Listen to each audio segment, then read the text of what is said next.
আসসালামু আলাইকুম, welcome to my channel Saiful services. আগের ভিডিওতে আমরা দেখেছিলাম কিভাবে কোনো ডিজাইনকে আঁকতে হয়।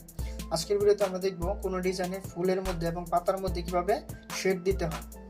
আমি আজকে আপনাদেরকে এরকম একটি ইউনিক পদ্ধতি দেখিয়ে দেব, যার মাধ্যমে আপনারা খুব সহজে ফুল এবং পাতার মধ্যে শেড দিতে পারবেন।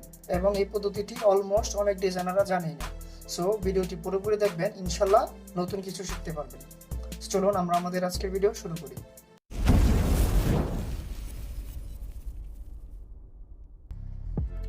প্রথমে আমরা যে ফুলের শেপটিতে শেড দিব সেটাকে আগে ডিরেক্ট সিলেকশন টুল দিয়ে সিলেক্ট করলাম। সিলেক্ট করার পরে এখান থেকে ড্রয়িং সাইড এটাতে ক্লিক করে দেব। এটাতে ক্লিক করার পর আমরা দেখতে পাচ্ছি এর চারপাশে একটি বক্সের মতো প্লেট হয়েছে, মানে আপনি এখন যাই ড্র করবেন শুধুমাত্র এটার ভিতরে ড্র হবে, এর বাইরে কোনো কিছু ড্র হবে না। যেই কাজটাই করবেন সেটা শুধু এর ভিতরেই হবে। সো এখন আমরা ফিল কালারটি নান করে দিই। ফিল কালারটি নান করে দিয়ে স্ট্রোক কালারটিকে সবসময় মনে রাখবেন, স্ট্রোক কালারটি আপনার স্ট্রোকটি মানে আপনার ফুলের যে পাপড়ি থাকবে বা ফুলের শেপ থাকবে এর সাইজ অনুযায়ী আপনি দেবেন। আমি এটাকে 3 পিটি দিয়ে দিই। 3 পিটি দিয়ে এখন ইউনিফর্ম থেকে এই যে এটাতে উইথ প্রোফাইল 4 ক্লিক করি। 4 ক্লিক করে এখন আমরা এটা কালার সিলেক্ট করে দিই। তো সবসময় একটা জিনিস খেয়াল রাখবেন, আপনি যেই শেপটার শেড দিবেন সেই শেপটার শেডটি হবে সবসময় ওইটা ডিপ কালার, মানে ওইটার গাঢ় কালার। আপনি যদি এই যে এটার যে কালারটা আছে এটার গাঢ় কালার আমার দিয়ে দিতে হবে। তো এটার গাঢ় কালার হচ্ছে যে আমি এটার এই যে এটা হচ্ছে এই শেপটার কালার, তো এর গাঢ় কালার আমরা এটা দিয়ে দিই। দিয়ে এখন পেন টুল নিই। পেন টুল নিয়ে এখন আমরা এখন ড্র করি।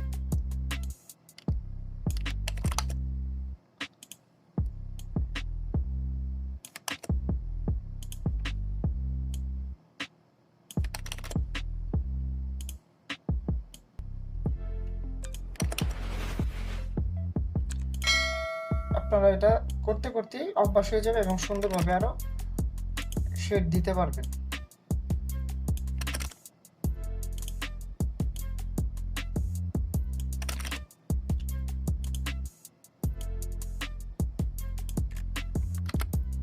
আমাদের একটি পাপড়িতে শেড দেওয়া হয়ে গেছে। সেইভাবে আমরা আমাদের বাকি সকল পাপড়িগুলিতে শেড দিই। চলুন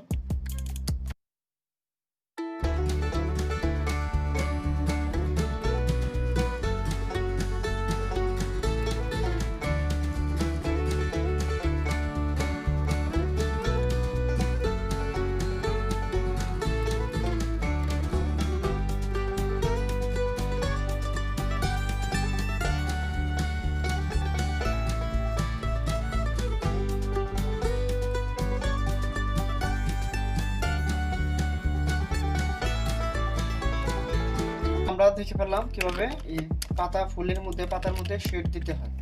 সো আপনাদের সহজ বোঝার জন্য আমি আরেকটি পাতার মধ্যে শেড দিয়ে আপনাদেরকে আবার দেখিয়ে দিই। তো আমরা যে কোনো একটি পাতা আছে, এই পাতাটা আমরা সিলেক্ট করি, ডিরেক্ট সিলেকশন টুল দিয়ে পাতাটা সিলেক্ট করে এখন আমরা এটাতে একটা ক্লিক করে দিই। এটাতে ক্লিক করলে এর পাশে পাশ দিয়ে একটি বক্সের মতো প্লেট হয়েছে, মানে আপনি যাই ড্র করবেন শুধু এটার ভিতর দিয়েই ড্র হবে। এখন আমরা ফিল কালারটি নান করে স্ট্রোক কালারটিকে এই পাতাটার ডিপ কালার সিলেক্ট করে দিই। সো এই পাতাটার যে কালার আছে এই ডিপ কালার হচ্ছে এটি সিলেক্ট করে এখন স্ট্রোক থেকে আমি ইউনিফর্ম করে এই যে উইথ প্রোফাইল 4 এবং স্ট্রোক উইথটি আমরা 3 দিয়ে দিই। 3 দিয়ে এখন পেন টুল দিয়ে ড্র করি।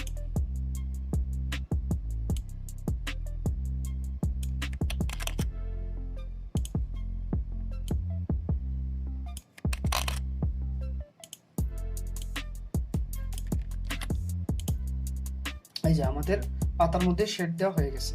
তো আজকে আমরা খুব সহজভাবে কিভাবে শেড দেওয়া যায় সেই পদ্ধতিটি শিখলাম। পরবর্তী ভিডিওতে আমরা দেখব কিছু মেজারমেন্ট এবং রিপিট সম্পর্কে জানবো, মানে আমাদের যে শাড়ি ডিজাইনিং করছি শাড়ি ডিজাইনিং এর পরিমাপটা কিরকম হবে এবং রিপিটটা কি, এই রিপিট সম্পর্কে আমরা আমাদের পরবর্তী ভিডিওতে শিখতে পারবো। আর আপনাদের যদি এরকম ভিডিও মানে দেখতে পছন্দ করেন তাহলে আমার চ্যানেলটিকে সাবস্ক্রাইব করতে পারেন আর বন্ধুদের সাথে শেয়ার করতে পারেন। সো দেখা হবে পরবর্তী ভিডিওতে। খুদা হাফেজ, আসসালামু আলাইকুম।